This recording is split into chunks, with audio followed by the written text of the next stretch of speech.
During World War II, these concrete pens housed one of the most deadly military machines ever created, the Unterseeboot, the German U-boat.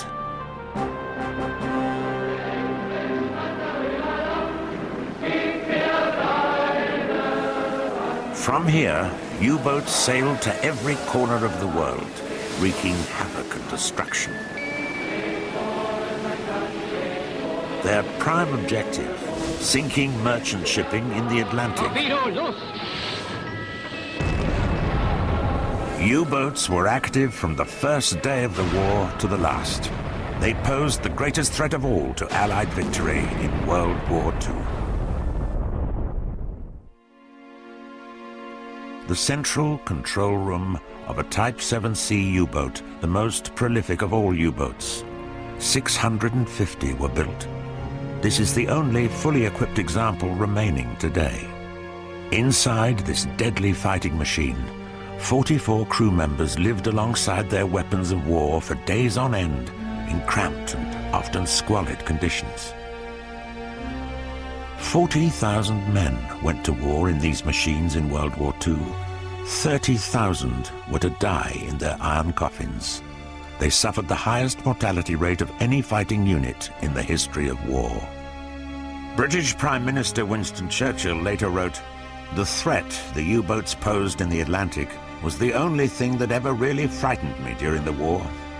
On their defeat hung the outcome of World War II." The Battle of the Atlantic was unique in terms of naval operations. What it really was a 6-year struggle for control of the sea lines of communications between North America and Great Britain. This is the man who created and directed Germany's U-boat fleet in World War II. Admiral Karl Dönitz believed that Britain could be defeated by severing those lines of communication. His U-boats would do that by sinking the vessels that brought the vital supplies on which Britain, an island nation, depended for her survival. This was a war about tonnage. Dönitz, the German submarine commander, believed it was really the only way of bringing Britain to its knees. To start with, it was just a question of sinking as much as he possibly could. Dönitz and his statisticians came to the conclusion that by sinking about 600,000 tons of ships a month, and that works out at roughly 150 ships a month, they could probably cut the British supply line. After World War I, the German Navy effectively ceased to exist. They had only begun to rebuild the Navy in the 30s, once Hitler came to power. But at the time war broke out, they really lacked anything like the kind of resources necessary to fight a war with Great Britain. Dönitz had said, if we have war with Britain, give me 300 U-boats and I'll be able to beat her. When war broke out, he had 57 boats. These U-boats were already deployed in waters around Britain. It was Dönitz's first move towards severing those vital supply lines with North America. The threat of war hung heavily over Britain, and Americans living there were urged to return home. On September 3rd, 1939, a few hours before the British declared war on Germany, a passenger ship, the Athenia, sailed from Liverpool for North America. One of the last passengers to board was Kathleen Scher. I didn't want to leave England. I hated the prospect of the thought that we were going to be in another world war, and yet it seemed inevitable that it was coming. The Athenia's 1,400 passengers were unaware a U-boat was stalking their liner along the coast of Ireland. Its commander was Fritz Julius Lemp.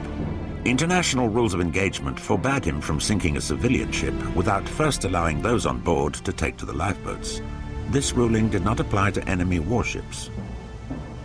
He thought that there were camouflage cannon on the ship, and therefore assumed he had a troop ship in front of him. And as a result, he thought an attack was justified. I was at dinner. I had been invited by a ship's officer to sit at his table.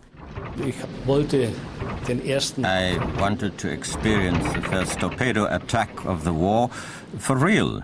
The first shot came smoothly out of the tube And after a short while came the detonation.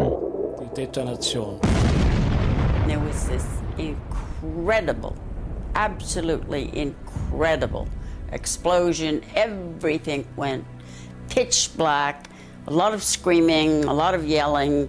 Only when we tuned into the merchant shipping frequency in the radio room and received the distress call did we realize that it was the Athenia with 1,400 passengers on board. But by then it was too late. Ships responded to the Athenia's SOS messages. Kathleen was in an open lifeboat for 9 hours before being rescued. I remember watching the Athenia turn turtle, and this great hulk rose up into the air and then went down. Kathleen was lucky. 118 passengers perished, 28 were US citizens. There was international outrage as survivors disembarked in North America. When Lemp returned to Germany, he was secretly ordered to forge his patrol log, removing any reference to the Athenia.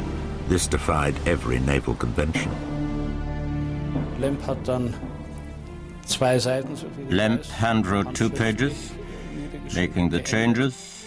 Then I typed out these notes and they were added to the official war diary.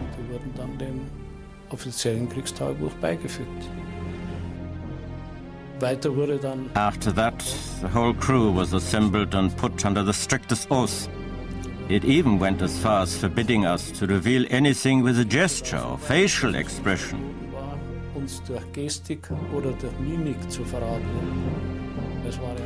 It was also very depressing that the rest of the world knew the truth, but we had to lie about it.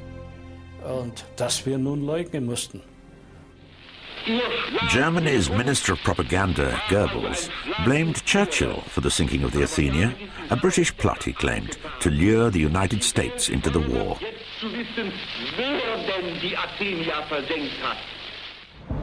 In London, reaction to the Athenia tragedy was immediate.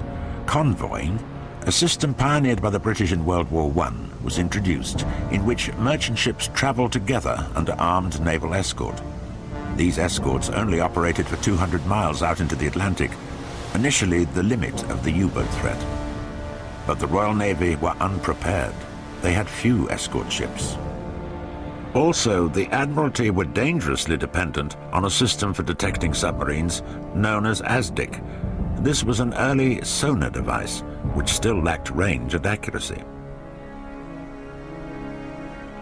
One escort captain who served in the Atlantic right through the war and sank 3 U-boats was Sir Robert Atkinson. In the early days, we had very little equipment, little training, great enthusiasm, but I would say that is about all. The Germans were much more prepared than we were. We were defending rather than attacking. They had the initiative. We had very untrained merchant seamen, very fine men, but they were not accustomed to convoy duty. Air protection for the convoys against U-boat attacks was the responsibility of RAF Coastal Command. They were also ill-equipped. The experience of the First World War was that U-boats were very reluctant to attack any ship or convoy which had air cover. So everything possible was used to give cover to shipping approaching these shores. Such aircraft as we had no means of searching for U-boats other than the pilot's eye. They had no reasonable navigation facilities, and they had no means of attacking a U-boat if they found one. As Britain faced the realities of a major war and began to build up its fighting resources, one man early on was looking to a distant shore for help in the conflict. Winston Churchill, First Lord of the Admiralty at the beginning of the war, was already developing relationships with the USA and its president, Franklin D. Roosevelt. He wanted to help his British allies, but faced opposition. There was a very strong isolationist feeling. It developed partly because of World War I, where there was a group that felt that we had no business entering in the European war. Nevertheless, we did get into it. In World War II, this group was even stronger, and it had control of Congress. It was not a political thing. It was an internal feeling that the war in Europe is not our war, and we should let them fight it out and not involve ourselves. I'm wishing for the avoidance for my country of the heartbreak that can be America's